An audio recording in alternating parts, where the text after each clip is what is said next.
Halo Sobat Muda, selamat datang di sesi belajar santai bersama Kanda Bali. Di sini kita akan sharing santai untuk menambah wawasan bersama. Langsung aja kita lanjut ke dalam pembahasan.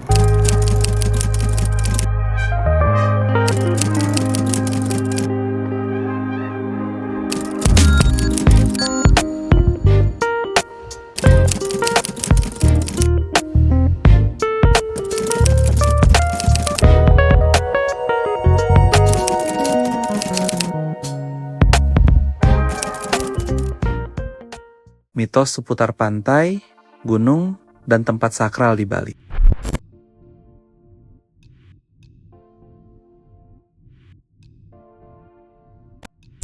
Bali bukan hanya tentang keindahan alam dan budaya, tapi juga tentang kisah-kisah mistis yang membentuk cara pandang masyarakat terhadap alam dan spiritualitas. Hari ini, kita akan bahas beberapa mitos yang sangat terkenal seputar pantai, gunung, dan tempat sakral di Bali.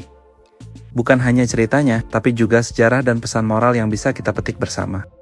Pantai, antara keindahan dan misteri. Pertama, Pantai Kuta. Pantai Kuta memang terkenal dengan sunsetnya yang indah. Tapi, siapa sangka, dulunya tempat ini dianggap angker. Konon, dulu banyak pemakaman kuno berada di sekitar Kuta.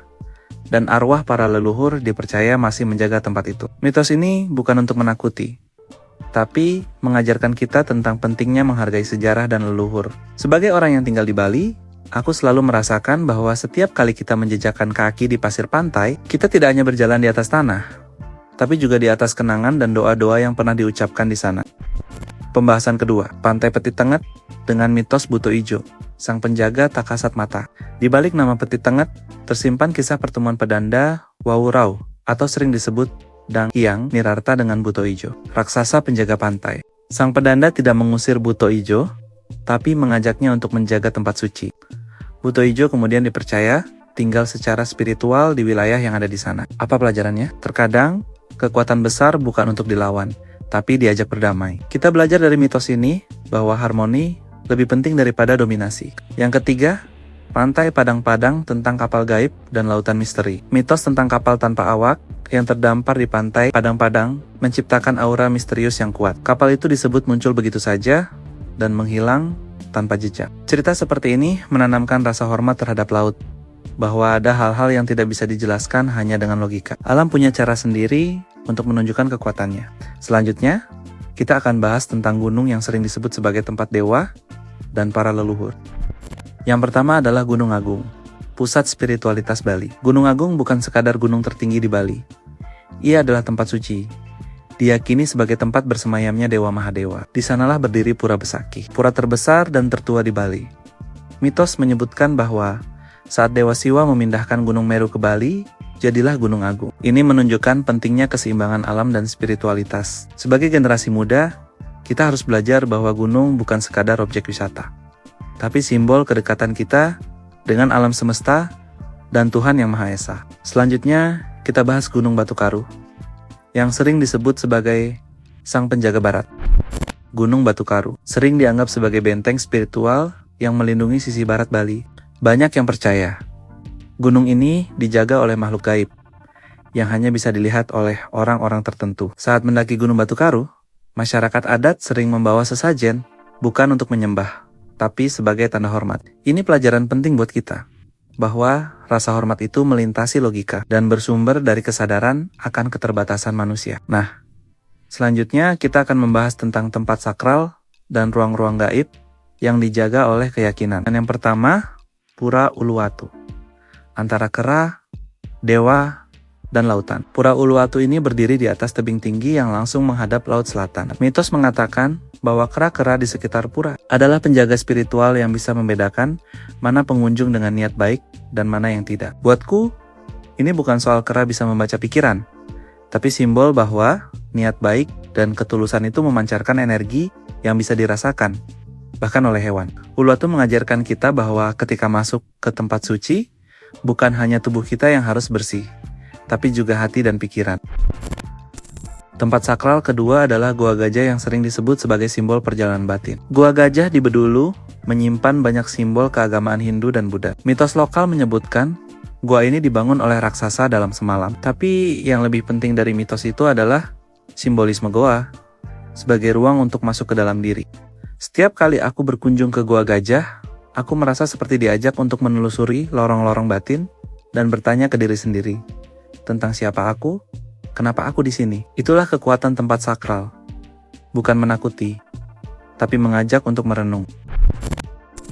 Pembahasan selanjutnya adalah Pura Dalam, yang merupakan tempat sakral yang berkaitan dengan kehidupan dan kematian. Pura Dalam sering diasosiasikan dengan Dewa Siwa dalam aspek pemusnah, dan sering dijadikan tempat upacara ngaben. Di sana, kita diingatkan bahwa kematian bukan akhir, tapi bagian dari siklus hidup. Pura Dalam mengajarkan kita menerima kenyataan paling pahit dalam hidup, kehilangan, tapi di balik itu, ada harapan bahwa dari kematian akan tumbuh kehidupan baru. Seperti pohon yang gugur daunnya, tapi bertunas kembali di musim yang lain.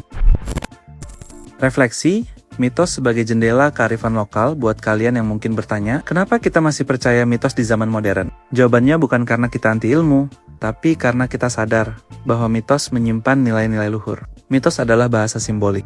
Lewat cerita tentang buto ijo, kapal hantu, atau kera sakral, kita diajak untuk lebih peka terhadap alam, lebih rendah hati sebagai manusia, dan lebih sadar akan spiritualitas. Sebagai generasi muda, penting banget buat kita mengenali akar budaya sendiri. Karena kalau kita nggak kenal, kita mudah terombang-ambing oleh budaya luar. Mitos bukan hanya dongeng pengantar tidur, tapi peta moral yang membimbing kita dalam menjalani hidup. Apakah kalian pernah mengalami hal-hal menarik berkaitan dengan mitos dan tempat sakral di daerah kalian? Yuk tulis pengalaman dan pendapat kalian di komentar. Nah, sobat muda, itu dia beberapa mitos populer tentang pantai, gunung, dan tempat sakral di Bali. Dari cerita-cerita ini, kita bisa belajar bahwa alam bukan hanya ruang fisik, tapi juga ruang spiritual. Dan di balik setiap kisah, ada pesan moral yang bisa kita resapi. Kalau kalian suka pembahasan seperti ini, jangan lupa like, komen, dan share ke teman-teman kalian.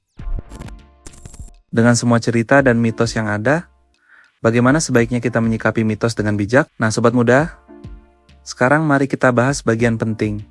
Bagaimana sih caranya kita menyikapi mitos dengan sikap yang tepat? Pertama, kita harus pahami bahwa mitos itu bukan fakta ilmiah, tapi bagian dari budaya dan simbolisme. Mitos bisa menjadi alat edukatif yang luar biasa kalau kita tempatkan pada konteks yang tepat, tapi bisa juga jadi alat manipulasi kalau diterima mentah-mentah tanpa pemahaman. Kita perlu memiliki sikap dan pemikiran yang kritis. Mitos bisa membuat kita jadi pribadi yang lebih berhati-hati dan menjalani hidup dari nilai-nilai positif yang ada. Tapi di sisi lain, jangan sampai mitos membuat kita takut berkembang. Contohnya, jangan karena takut pada penunggu gunung atau pantai, kita jadi anti eksplorasi atau belajar tentang alam. Kita harus berani bertanya, apa makna di balik cerita ini? Bukan langsung percaya atau menolak begitu saja. Sayangnya, nggak sedikit orang yang memanfaatkan mitos untuk kepentingan pribadi. Banyak oknum dukun atau tokoh yang mengklaim bisa mengusir kutukan atau menghilangkan karma buruk dengan tarif mahal. Bahkan, ada yang sampai menjual jimat